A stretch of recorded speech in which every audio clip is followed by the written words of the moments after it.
গ্রামের এক কুয়ো থেকে ছড়িয়ে পড়েছে আতঙ্ক। শ্মশানের জ্বলন্ত চিতা নেভার সুযোগটুকুও নেই। এর মাঝে এক বৃদ্ধার দেহ শ্মশানে নিয়ে যাওয়ার আগে আগুনে পুড়ে শেষ হয়ে যায়। লোকে বলে এই গ্রামের উপর নাকি রয়েছে এক প্রাচীন অভিশাপ। এরই মাঝে মায়ের অসুস্থতার খবর পেয়ে এক পরিবার গ্রামে আসলে ভয়ানকভাবে ফেঁসে যায়। কি হলো তাদের সাথে? গ্রামের এই মহিলাটি কে? এই সকল প্রশ্নের সাথে শুরু করা যাক আজকের গল্প কালী কুহি। বৃষ্টিমুখর অন্ধকার রাতে ব্যাঙের গুঞ্জনে গোটা গ্রাম তখন ঘুমিয়ে। এর মাঝে জঙ্গল পেরিয়ে লম্বা হাতুড়ি নিয়ে কি যেন বিড়বিড় করে এগিয়ে চলেছে একটা লোক। এসে থামল বাঁশবাগানের পরিত্যক্ত কুয়োর সামনে।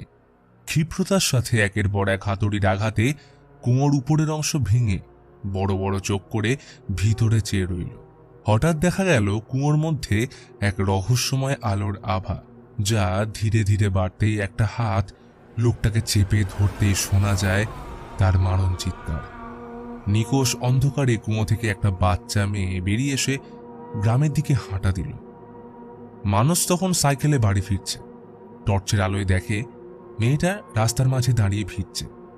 কি রে, এত রাতে কি করছিস? তুই সঞ্জয়ের মেয়ে না? কোনো উত্তর আসলো না দেখে মেয়েটিকে সাইকেলের পিছনে বসিয়ে গ্রামের দিকে রওনা দিল। দ্রুত প্যাডেল করে জলকাদা টপকে সাইকেল ছুটিয়ে সঞ্জয়ের বাড়ি পৌঁছে লোকটা ফিরতে বুকটা ছ্যাঁত করে উঠল। পিছনে কেউ নেই। মেয়েটা কোথায় গেল? অন্যদিকে এক বৃদ্ধার বাড়িতে মেয়েটা দরজায় কড়া নাড়ল।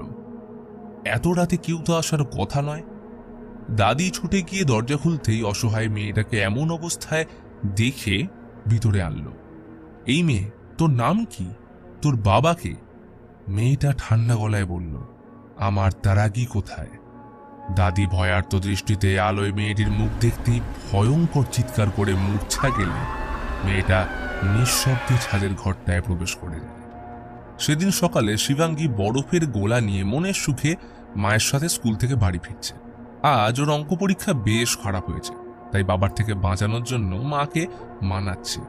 প্রিয়ার অবশ্য মুড বিগড়ে আছে, কারণ দর্শন বলেছিল স্কুলে আনতে যাবে, কিন্তু বাড়ি ফিরে দেখে মনে হলো ওর হাব ভাব অন্য কথা বলছে। দর্শন বলল মায়ের শরীর অসুস্থ, তাই সপরিবারে এখনই গ্রাম যেতে হবে। প্রিয়া তেমন প্রতিক্রিয়া দেখাল না। মেয়েকে নিয়ে গ্রামে যেতে সে রাজি নয়, কারণ শাশুড়ির সাথে ওর সম্পর্ক বরাবরই খারাপ। স্বামী স্ত্রীর বাগবিতণ্ডার পর অবশেষে প্রিয়া যেতে রাজি হল। সন্তানের সামনে এইসব নিয়ে ঝামেলা কারোর শোভা দেয় না। রেডি হয়ে কোনো রকমে বেরিয়ে পড়লেও গ্রাম পৌঁছতে বেশ দেরি হয়ে গেল। পাঞ্জাবের প্রত্যন্ত গ্রামের কাঁচা পাকা রাস্তা দিয়ে গাড়ি এগিয়ে চলেছে। গ্রামের সরু গলিতে গাড়ি ঢুকবে না, তাই মহল্লার বাইরে গাড়ি পার্কিং করে গলিপথে এগিয়ে চলল। প্রিয়া লক্ষ্য করল গ্রামের বেশ কিছু বাড়ির সদর দরজায় সুরক্ষার জন্য নিম পাতার সাথে লাল সুতো বেঁধে ঝোলানো। দর্শন সদর দরজা ভিতর দিয়ে খুলে প্রবেশ করলে বোঝা গেল এটা শুরুতে দেখানো সেই বাড়িটা, অর্থাৎ ওই বৃদ্ধা দর্শনের মা। দরজা খুলল পাশের বাড়ির সত্যমাসী। শিবাঙ্গীর দাদি মানে দর্শনের মায়ের শরীর খারাপের পর ইনি তার দেখাশোনা করছে। সেই রাতে কি হয়েছিল সেটা এখনো ধোঁয়াশায়। ডাক্তার হসপিটাল নিয়ে যেতে বললে সে রাজি হয়নি। এখন যদি ছেলের কথায় মত পাল্টায়, দেখা যাক। শিবাঙ্গী তখন বাইরে পোষ্য টুইঙ্কেলের সাথে ব্যস্ত। হঠাৎ ছাদের ঘরের দরজায় জোরে শব্দ এল, কিন্তু তেমন কিছু নজরে পড়ল না। সারাদিনের জার্নির কারণে ঘুম ভাঙল একটু বেলায়। দাদি এখনো অসাড় হয়ে পড়ে। এদিকে শিবাঙ্গী এসছে শুনে সত্যমাসির বাড়ির বাপ মা হারা ছোট্ট মেয়েটা চাঁদনি দেখা করতে ছুটে এসছে। একসময় ওরা দুজন খুব খেলত। শিবাঙ্গীর খুব অল্প স্মৃতিই রয়েছে। শিবাঙ্গী ওকে ঘরে আসতে বললে চাঁদনি কিছুতেই দুয়ার টপকায় না, শুধু ছাদের দিকে চেয়ে পিছিয়ে গেল। ও শিবাঙ্গীকে সাইকেলে চাপিয়ে বেরিয়ে পড়ল মাঠের দিকে। একান্তে দুজন ক্ষেতের ধারে বসে। চাঁদনি বলে, তুই সত্যমাসির বাড়ি চলে আয়, ওখানে থাকিস না, তোর দাদির ঘরটা খুব একটা ভালো না। কথার মাঝে ব্যাঘাত ঘটালো মেঘের গুরু গর্জন। চাঁদনি ওকে নিয়ে বৃষ্টি মাথায় করে বাড়ি ফিরে গল্পে বসল। হ্যাঁ রে, তোর ভূতের গল্প ভালো লাগে? আয়, তোকে একটা ঘটনা শোনাই। টেবিলে উঠে আলমারির উপর থেকে একটা পুরনো ডায়েরি নামিয়ে বলল, মাসিকে এটার ব্যাপারে ভুলেও বলিস না। এই ডায়েরিটা বেশ অদ্ভুত। সেখানে একের পর এক মেয়ের নাম লেখার সাথে ছিল একটা ছবি। চাঁদনি সেগুলো উপেক্ষা করে পড়তে শুরু করলো। আজ গ্রামে আবার একটা মেয়ে তাকে দেখেছে। পুরো গ্রামে অভিশাপ মহামারীর মতো ছড়িয়ে পড়ছে। প্রতিদিন এক একজনের মৃত্যু শ্মশানের চিতা নিভতে দেয়নি। গতকাল যারা বেঁচে ছিল আজ তারা নিজের মৃত্যুর প্রহর গুনছে। ফাঁকা গ্রামের জমিতে দাঁড়িয়ে আমি আর মণি, মহামারীর বিপরীতে দুই সাহসী বন্ধু। ভালোই সময় কাটছিল। হঠাৎ মণি কাউকে আসতে দেখে বলল, তুই পালা। দুজন আমরা হরিণের মতো তীর বেগে ছুটে চলেছি। মণি বাঁশবাগানের সেই কুয়োটার সামনে এসে থামলে ওর নাকমুখ থেকে কালো তরল বেরিয়ে আসতে থাকে। বুঝে ওঠার কিন্তু সময় পেলাম না। সেই ভয়ঙ্কর বৃদ্ধা এসে কাঁধে হাত রাখতেই মণিকে আর দেখা গেল না। তখনই সত্যমাসী এসে ডায়েরিটা কেড়ে প্রচণ্ড রেগে দুজনকে বুকে তাড়িয়ে দিল। এই ডায়েরিটা সত্যমাসী কোনোদিন কাউকে পড়তে দেয় না, শুধু বুকে আগলে রাখে। বেচারা শিবাঙ্গী বোকার মতো দৃষ্টিতে ভিজছে, ঠিক উঠোনে বাঁধা টুইঙ্কেলের মতো। দর্শনকাল থেকে না খেয়ে মায়ের পাশেই বসে প্রিয়াকে খাবার আনতে দেখিয়ে যেতে সুরে বলল, এইবার মাকে একা রেখে কোথাও যাব না, মেয়েকেও যেতে দেব না। প্রিয়া বেশি কথা বাড়াল না, মুখে বিরক্তির ছাপ স্পষ্ট। বাবার এমন অবস্থা দেখে শিবাঙ্গীও মুখে খাবার তুলল না। সেদিন রাত অবধি বৃষ্টি চলল। কিছু একটা খড়খড় শব্দে আচমকা শিবাঙ্গীর ঘুম ভাঙল। ঘরে কারোর উপস্থিতি অনুভব করতেই আয়নায় একটা মেয়েকে দেখে চমকে ওঠে। ঘরের দেওয়াল থেকে ইট নিজে থেকেই বেরিয়ে আসলে ওর ভিতর থেকে একটা তারাগি বেরিয়ে আসতেই দমকা হাওয়ার মতো দাদি এসে বলল, ওটা আমায় দে। শিবাঙ্গী দাদিকে দেখে বাকরুদ্ধ। পরের দিন সকালে ডাক্তারের সঙ্গে চেক আপ করে বেরিয়ে যেতেই দাদির কথাবার্তায় বোঝা গেল প্রিয়া কেন এই বাড়ি আসতে চায় না।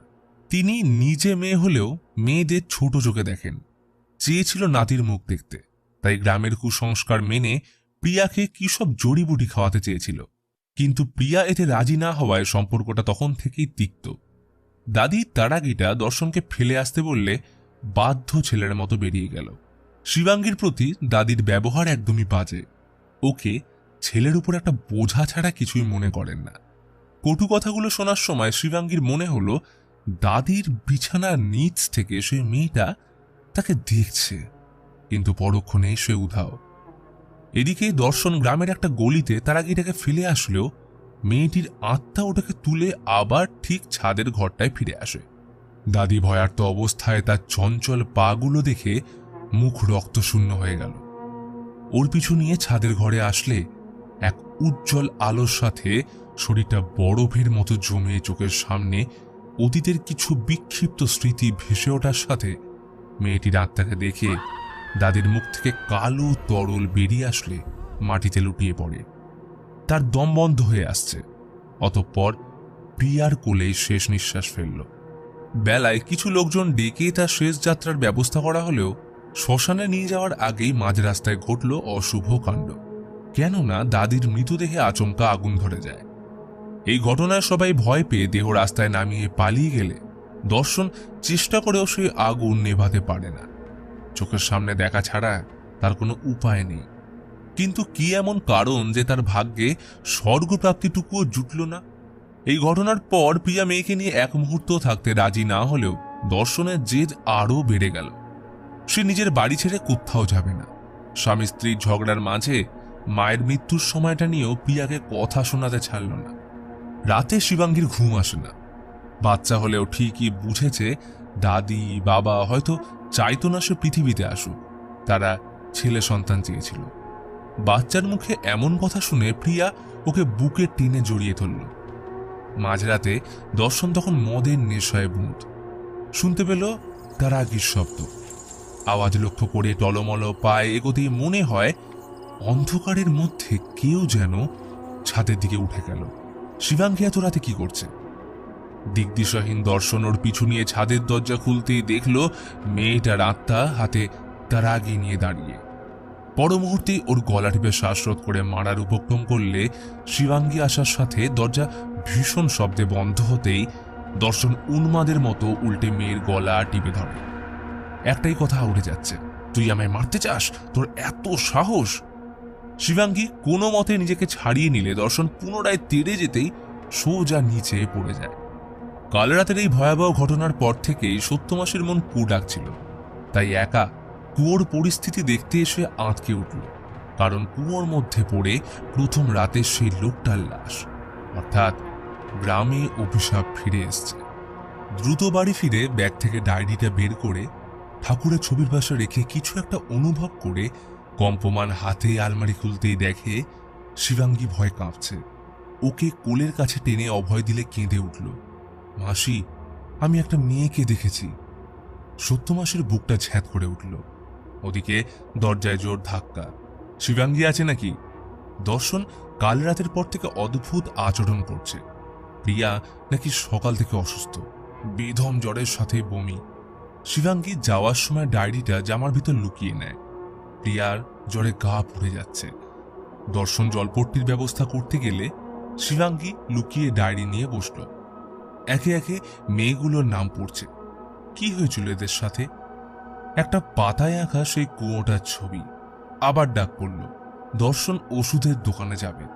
কিন্তু শিবাঙ্গী বুদ্ধি করে বাবাকে রেখে নিজেই গেল দোকানে। তবে সঙ্গ দিল চাঁদনি। ওষুধের দোকানে বড় লাইন পড়েছে। সবার মুখে আতঙ্কের ছাপ স্পষ্ট, কারণ কুয়োর লোকটা সমেত 11 জন মারা পড়েছে। কেউ বলছে মহামারী, আবার কারণ মতে অপআত্মার অভিশাপ। ভিড় ঠেলে এগোতে গেলে ডায়েরি থেকে সেই ছবিটা পড়ে যেতেই নজর গেল পিছনে লেখা একটা নামের দিকে, সাক্ষী। এদিকে ঘটে যায় আরেক কাণ্ড। সত্যমাসে দুধ দুইতে গেলে দুধের জায়গায় বেরিয়ে আসে রক্ত। তার কিছু ফোঁটা মাসির মুখে এসে লাগতেই কানে এলো সদ্যজাত বাচ্চার কান্নার শব্দ। উপরের ঘর থেকেই আসছে। ধীরে ধীরে মাসি ছাদে উঠে ঘরের দরজা খুলতেই দেখল সামনে শুয়ে একটা শিশুকন্যা। মাসি তাকে কোলে নিতে স্মৃতির পাতায় কয়েক বছর পিছিয়ে গেল। ঠিক এইখানেই তার কোলে একসময় একটা শিশুকন্যা ছিল, কিন্তু গ্রামের সে বৃদ্ধা বাচ্চাটাকে জোর করে কোল থেকে ছিনিয়ে তাকে কালো জড়িবুটি খাওয়াতে মাসি চিৎকার করে কেঁদে উঠল। তার কোলে বাস্তবে কোনো বাচ্চা নেই, সব কেমন মিথ্যে মনে হচ্ছে। আচমকা ঘরের চাল ভেঙে পড়ল মাসির উপর। শিবাঙ্গী তখন সবেমাত্র বাড়ি ফিরেছে। ওষুধ রাখতে গেলে মা তাকে দূরে সরিয়ে দেয়। ততক্ষণে দর্শন মাসিকে উদ্ধার করেছে। জ্ঞান ফিরতেই চিৎকার করে জিজ্ঞেস করল, বাচ্চাটা কই? আমার সাক্ষী কোথায়? তখনই শিবাঙ্গী ছবিটা দেখিয়ে জিজ্ঞেস করলে সত্যমাসের রুদ্ধশ্বাসে বলল, এই তো, এটাই সাক্ষী। এ তো দাদির পেটে ছিল, কিন্তু ওর পৃথিবীর আলো দেখার সুযোগ হয়নি।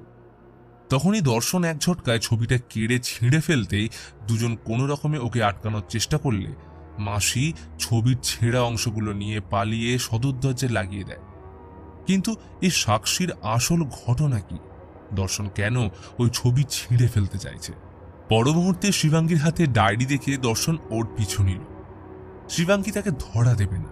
বাবার কিছু তো একটা হয়েছে, না হলে কাল রাতে ওকে মারার চেষ্টা করত না। নিঝুম গ্রামের ফাঁকা গলি দিয়ে দুজন দৌড়াচ্ছে, একজন ভয়ে এবং আরেকজন কিছু লুকোনোর চেষ্টায়। শ্মশানের পাশ দিয়ে ছুটে এসে একটা পরিত্যক্ত ভাঙা বাড়িতে এসে লুকিয়ে পড়লে দর্শনের মনোযোগ কাড়ল সেই তারাগির আওয়াজটা। সে ওদিকে লক্ষ্য করে এগিয়ে গেলে এই সুযোগে শিবাঙ্গী পালিয়ে যায়। তবে সত্যমাসীর হাবভাবে ভীষণ পরিবর্তন এসছে। ওই ছেঁড়া ছবিটা জোড়া লাগিয়ে পাগলের মতো করে যাচ্ছে। কাঁপা হাতে সেটাকে ঠাকুরের ছবির পাশে রেখে প্রদীপ জ্বালিয়ে অনবরত পুজো করতে থাকে। ক্ষিপ্রতার দৃষ্টি যেন অশুভ শক্তির অশনি সংকেত দিচ্ছে। ঘোর কাটল শিবাঙ্গীর চিৎকারে, মাসি, তোমার ডায়েরি এনেছি।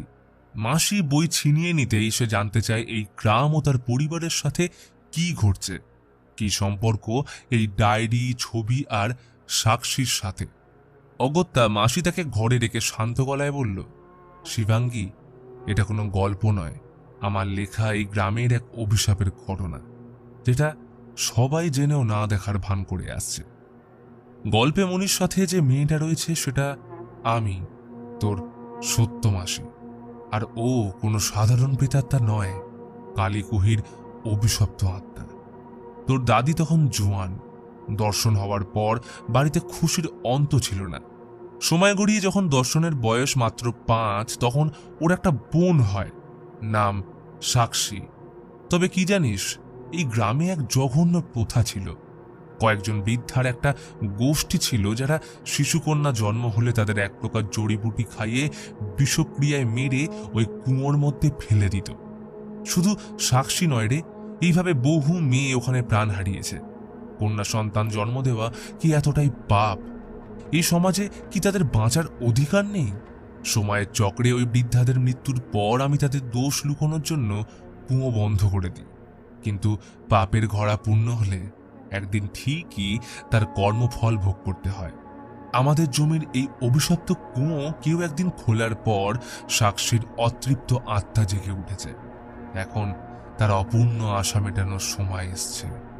শিবাঙ্গী পাগলের মতো ছুটে চলল বাবাকে খুঁজতে, কিন্তু দর্শন এক অদ্ভুত মোহতে কুয়োর সামনে দাঁড়িয়ে। হঠাৎ ঠান্ডা গলায় মেয়েটা বলল, ভাই, আমায় ভুলে গেলি? তুই তো আমার জন্য তার আগে বানাসনি। ওটা আমার ভাগ্যে ছিলই না, কারণ আমি মেয়ে হয়ে জন্ম নিয়েছিলাম। ভাবলাম তুই আলাদা হবি, কিন্তু রক্ত যে একই ছিল। কথাটা শেষ করতেই দর্শনের মুখ থেকে কালো তরল বেরিয়ে আসলে দম বন্ধ হয়ে মারা যায়। দূর থেকে শিবাঙ্গীর এই ভয়ানক দৃশ্য দেখা ছাড়া কোনো উপায় ছিল না। গ্রামের সবাই তখন পুজোর জন্য মন্দিরে ভিড় জমিয়েছে। প্রত্যেকের মনে ভয় বাসা বেঁধেছে। হঠাৎ চাঁদনী পজেস অবস্থায় এসে মন্দিরের বাইরে মাথা ঠুকতে শুরু করলে মন্দির চত্বরে শোরগোল পড়ে যায়। এদিকে প্রিয়ার অবস্থাও ভালো না। শিবাঙ্গী বাবার ঘটনা জানিয়ে কান্নায় ভেঙে পড়ল। তাদের যেমন করেই হোক এখান থেকে পালাতে হবে। বাইরে ঘোর বৃষ্টির মধ্যে সদরে দাঁড়িয়ে চাঁদনী।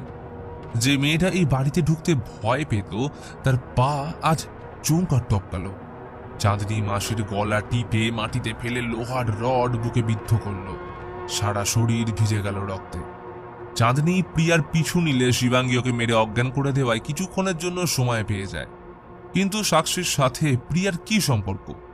মাসি সকলকে নিয়ে ওর বাড়িতে পালিয়ে আসলে চাঁদনী শিবাঙ্গীর হাত কামড়ে ছিঁড়ে দেয়। মাসি তার সর্বশক্তি দিয়ে চাঁদনীকে ছাড়িয়ে আলমারিতে বন্ধ করে ওর হাতে ব্যান্ডেজ করল। কিন্তু চাঁদনীর কর্কশ চিৎকারের সাথেই ছাদের দরজা ভয়ানক শব্দ করে ওঠে। শুধু তাই নয়, সেখান থেকে ভেসে আসছে বাচ্চার কান্না। সবাই ভয়ভীত হয়ে এই অলৌকিক ঘটনার উপলব্ধির মাঝে প্রিয়া বলে উঠল, সে আমাদের সবাইকে মেরে ফেলবে, কারণ ও নতুন জন্ম চায় আমার পেটের বাচ্চার মাধ্যমে। কথাটা শুনে সবাই চমকে উঠল, কারণ প্রিয়া যে অন্তঃসত্ত্বা এই খবরটা কেউ জানত না। এতক্ষণে মাসি পুরো ঘটনার পিছনের আসল রহস্য বুঝতে পেরে শিবাঙ্গীকে বলে, তুই একমাত্র পারবি এই অভিশাপ চিরতরে শেষ করতে, কারণ তুই বর্তমান সমাজের নতুন ভাবমূর্তি। এই জন্য সাক্ষী তোকে নিশি ডাকত। শিবাঙ্গী সাক্ষীর আত্মাকে অনুসরণ করে বাইরে আসতেই উজ্জ্বল আলোর সাথে তার দাদি ও বাবার আগের সময় ফিরে যায়। ছাদ থেকে দাদির ফেলে দেওয়া শাড়ির মধ্যে শিবাঙ্গীর ঢাকা পড়ে যাওয়া যেন সমাজের মেয়েদের দমিয়ে রাখা ও শিশুকন্যা হত্যার রূপক। শিবাঙ্গীর ভ্রম কাটার সাথে আবারও সাক্ষীকে অনুসরণ করে ছাদের ঘরে আসলে সামনে এক অদ্ভুত গর্ভাশয় দেখতে পায়। এটা থেকেই একসময় সাক্ষী জন্ম নিয়েছিল, কিন্তু সেদিন সত্যমাসির কোল থেকে গ্রামের বৃদ্ধারা তাকে ছিনিয়ে জড়িবুটি খাইয়ে কুয়োয় ফেলে দিয়েছিল। শেষ হয়ে যায় এই সমাজে তার বেঁচে থাকার স্বপ্ন। ধীরে ধীরে ওই গর্ভাশয় নষ্ট হয়ে যাওয়ার সাথে ছাদ ভেঙে পড়লে শিবাঙ্গী ওই স্থানে একটা সদ্যজাত বাচ্চা দেখতে পায়, যাকে গ্রামের সে বৃদ্ধা কোলে নিয়ে দাঁড়িয়ে। শিবাঙ্গী এক মুহূর্ত দেরি না করে বাচ্চাটাকে ছিনিয়ে কোনো মতে বাইরে আসতেই গোটা বাড়ি ভেঙে পড়ল। আজ বাচ্চাটা কাঁদছে না, তার মুখে কোমল শান্তির হাসির সাথে যেন বলছে, মা, আমি আজ বাঁচব, নতুন পৃথিবী দেখার অধিকার তো আমারও আছে। এই ঘটনার সাথে শিবাঙ্গী জ্ঞান হারালো। যখন ভোরে ঘুম ভাঙল, দেখে টুইঙ্কেলের পাশে শুয়ে। বাচ্চাটা কোথাও নেই। গ্রামের মিঠো পথ ধরে টুইঙ্কেলকে নিয়ে এগিয়ে চলল সেই অভিশপ্ত কুয়োটার দিকে। কিন্তু আজ ওখানটা ফাঁকা নেই, কারণ যুগ যুগ ধরে চলে আসা কন্যা সন্তান হত্যার এই জঘন্য প্রথা শেষ হওয়ার সাথে সে প্রতিটা মেয়ের আত্মা আজ মুক্তি পেয়েছে। সাক্ষীও তাদের মধ্যে একজন। আজ তারা সবাই নতুন সকাল দেখবে। সাক্ষীর আত্মা শেষ বিদায় দেওয়ার আগে শিবাঙ্গীকে দিয়ে গেল সেই তার আগেই।